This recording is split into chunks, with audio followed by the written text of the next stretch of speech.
Hey, Andy, how's it Surprise! going? It's us. We're back. We're back. We've been off. We have Andy and I have not been on the network for quite a while. Yeah, it feels like a long time. And we are also completely alone. CJ's not here. MJ's not here. Trevor's not here. It is back to basics here. We are live coast to coast, folks. Live coast to coast, of course. But just to be clear, it's because CJ and Trevor and MJ all have fantastic jobs that they have to attend to, and we totally understand because, as always, TETV is a totally volunteer organization, and we have the best volunteers in the whole world. It's fantastic. We're so lucky. Oh, absolutely, absolutely. So, we actually wanted to just come back. This is going to be a shorter show than usual. We don't have a guest. The guest is myself and Andy, and wanted to just talk a little bit about the news. There's been a lot of news since we've been off for a month. So, like Andy mentioned, once we started TETV in November, we already started planning to celebrate Black History Month.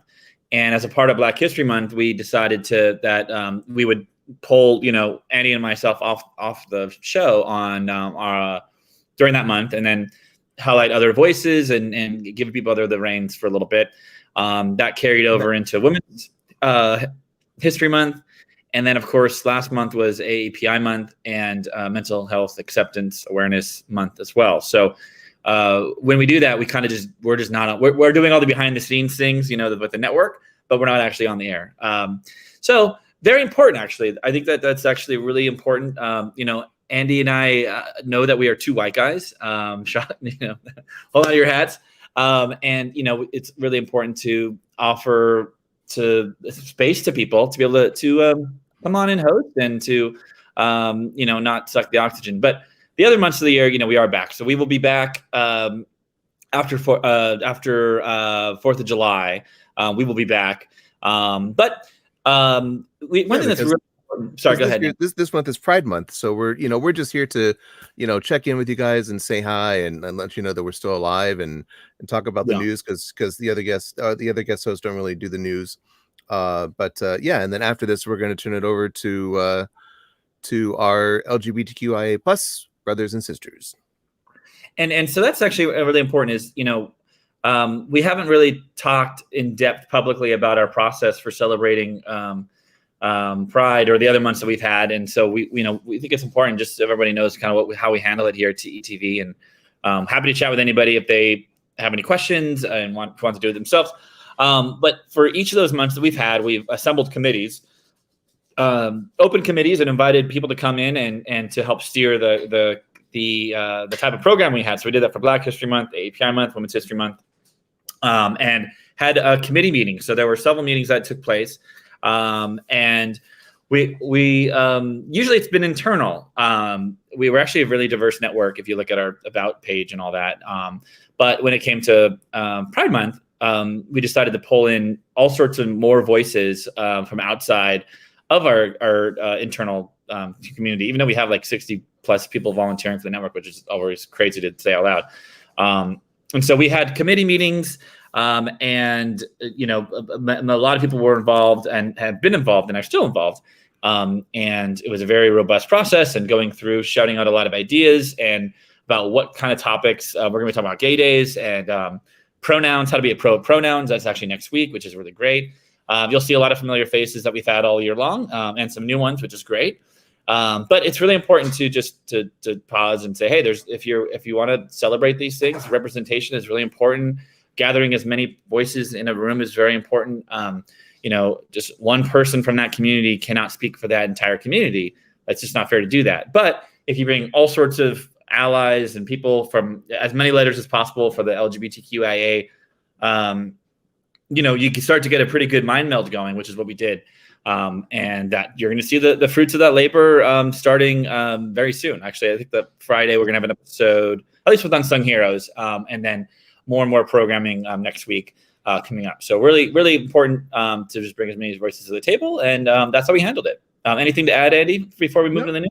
No, I think that was great. I mean, I'm really looking forward to our Pride content, and I really enjoyed putting together the bumper that has preceded the show today. It was that was I enjoyed working on that. It was great.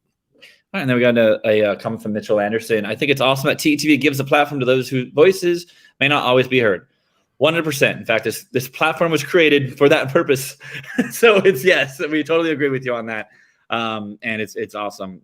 Cool. Well, so there's been since we've been off for the past month and a half, obviously, it's the new, a lot of the parks are opening, and they're opening in COVID times, which is different. And there are a lot of things going on. So, Andy, where do you want to start off first? We have roller coasters. We have Disney. I mean, well, let's start out with the timely news. Today is Universal Studios Florida's 31st birthday. It actually is today, which is kind of fun.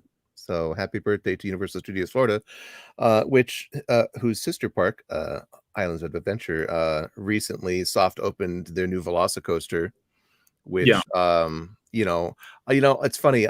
I don't normally watch POVs of attractions before I go on there, but I couldn't help myself. And I watched the POV that they just released last week of that. I think it opens officially this weekend or this Friday, or maybe even tomorrow. I'm not sure. I probably should have looked that up.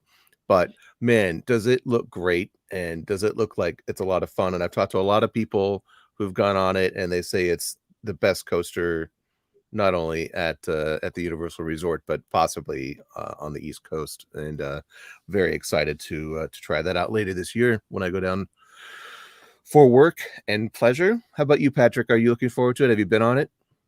Yeah, I haven't been on it quite yet. I might actually go this week, so I will report out on that.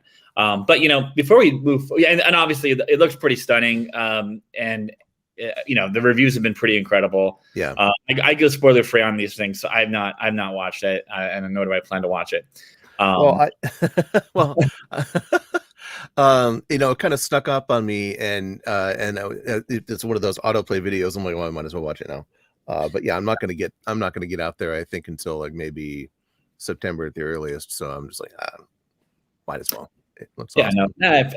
Fair enough. So, in honor of the UCF's 31st birthday, do you have a favorite memory of? Universal Studios Florida will always have a special place in my heart, because it's the where like my career sort of like started launching with the Men in Black ride, doing the music for the Men in Black ride, which opened in April of 2000, and I started working on it in fall of 1999, which was a long time ago now. It feels like a long time ago. I have flashes of memory of working on it. I was set up I lived in a house in Los Angeles with a friend, and I had my whole setup in the living room. And I remember I had the VHS tape of all of the pre-show videos that I was scoring to, and yeah, it was a good time. I have very fond memories of working on that with Dave Cobb and his team, and it was really cool. So yeah, always have a soft spot for Universal Florida. Yeah, I'd say my favorite memories, or my favorite thing, is always Halloween Horror Nights. So, which is a vastly superior event to Hollywood Horror Nights. I mean, when I'd been going to this one for years, and then I finally, just 5 or 6 years ago, I went to the one in Florida for the first time, and I was just like, oh, this is the way you do it. Yeah, I mean, I can pinpoint it. My favorite moment ever at Universal Studios Florida was the last public show of the Bill and Ted Excellent Halloween Adventure. So they pulled off all the stops, and that was a really remarkable show. I was a huge fan of that show. And did they go off script at all, or? I mean, it was everything. Like, they pulled in gags they had done over the past 10 years and brought them into the show. So I think it's normally like a 35-minute show, and it went probably maybe 80 minutes. Oh my gosh. It's that one final show? The one final show. Yeah. And it was really remarkable. Yeah. Well, it must have blown the top off of that place. Yeah, it was pretty remarkable. I really wish it was recorded somewhere and someone has a bootleg somewhere everywhere. A lot of the Bill and Ted shows are all on YouTube. I highly recommend watching them. They're a lot of fun. Yeah, they're great. But yeah, that last it was quite an emotional journey for Kia and I, because we loved that show. We would go there every time. I just I just thought like it really balanced out like all the horror. Like it was fun to have like a lighthearted show, just like The Hanging. You know, it's like, oh, The Hanging's a lot more gruesome. This was always a little more lighthearted pop culture and all that. Yeah, it's like a rock show with comedy. Yeah, yeah. So, all right. Well, that was my favorite memory at USF. If anybody has any favorite memories, go ahead and or favorite rides or favorite memories, feel free to just drop them in the chat. We'd love to put it on screen and comment on it as we go on. And just a few days after, just a few days before we started AAPI and Mental Health Awareness Month. Hey, Damien. Thanks for watching. I think you're one of 5 people that are watching that caught us early. No, we got a lot more than that. But just days before we started AAPI and Mental Health Awareness Month, the Disneyland Resort opened again for the first time in over 14 months. And I remember watching the YouTube videos and the TikToks and the Facebook Lives and all that of the cast members lining Main Street and welcoming everybody home. I got really emotional because I was there for the Disneyland 50th actual days, the June 17th, 2005 actual, like that morning, and they did the same thing. And July 17th. July 17th. Yeah, sorry. Coffee's kicking in. I was there for that morning and it was incredible. And I was just, like without any kind of hyperbole, I was like a mess. Yeah. Like just a blubbering mess. Like it was so emotional. So I can imagine that a lot of those people feeling that way. And I really think it's so great just to know. I haven't been back to the resort, but just knowing it's open and full of people having a nice time and everything just makes me feel so much more hopeful than I did before. So very exciting. And then with the Avengers Campus soft opening and then officially opening last week, that I'm looking forward to experiencing all of that. Yeah, I've avoided as many spoilers as I can. I've obviously seen some photos and some stills, and the art direction looks great. It's a lot of area development, and they're kind of connecting the two lands and the web slingers, and of course I'm sure there'll be another ride one day to fill. Have you seen the video of the Stuntronic? The spoiler free. I don't watch videos. I just show up in person. Is it happening every day or was it just for the opening? Every 45 minutes. Really, it goes in the land. Well, that's cool. Yeah, that's sweet. Okay, no, I better get out there. I'm going to be out in California in July or early August, and if the main gates are unblocked, maybe I'll be able to go. We'll see. That'd be tough. But. Yeah, it's funny. On a personal note, I've been struggling with whether I'm gonna go to the theme parks out here and the ones in Florida, when and where and how. Because it's funny. I'm not rushing out because I think I've meditated on it. Like I don't think I want to have the memory of being in a theme park where everybody's wearing masks and socially distancing living rent free in my mind for the rest of my life. So I think I can just wait until that's over and things are like totally back to normal. Well, then there's the thing, right? So while we were out as well, all the Universal or all the Orlando parks are outdoors. It's mask optional. Right. Your backs, and then Universal's just completely mask optional everywhere. So even on the attractions now. Mm-hmm. Indoors, it's just mask optional. So they're not doing it anymore. So it's always fun because you have your California perspective, and I'm like, I've been going to theme parks for 10 months. So it's like I don't know. Yeah, and I haven't been to a theme park since IAPA 2019. So November of 2019 was the last time I went to a theme park. So I'm like, the last theme park I went to was probably it was Epcot, because we did the drink around the world, drink Embrace, drink again. Wow. Well, there you go.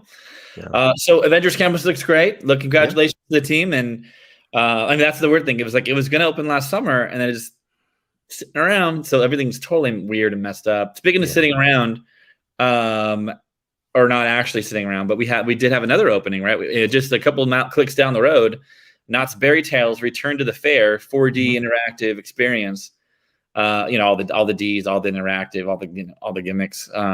That opened up, and there was actually an in-person TEA event that happened So TEA is back, so that's great. There's a a lot of our volunteers went to it, and they had a big meetup, and it was really great. It was really sweet because a lot of them were meeting for the first time. They worked together every day to make TETV happen, and then a lot of them got to meet each other for the very first time in person, and it was really great for them.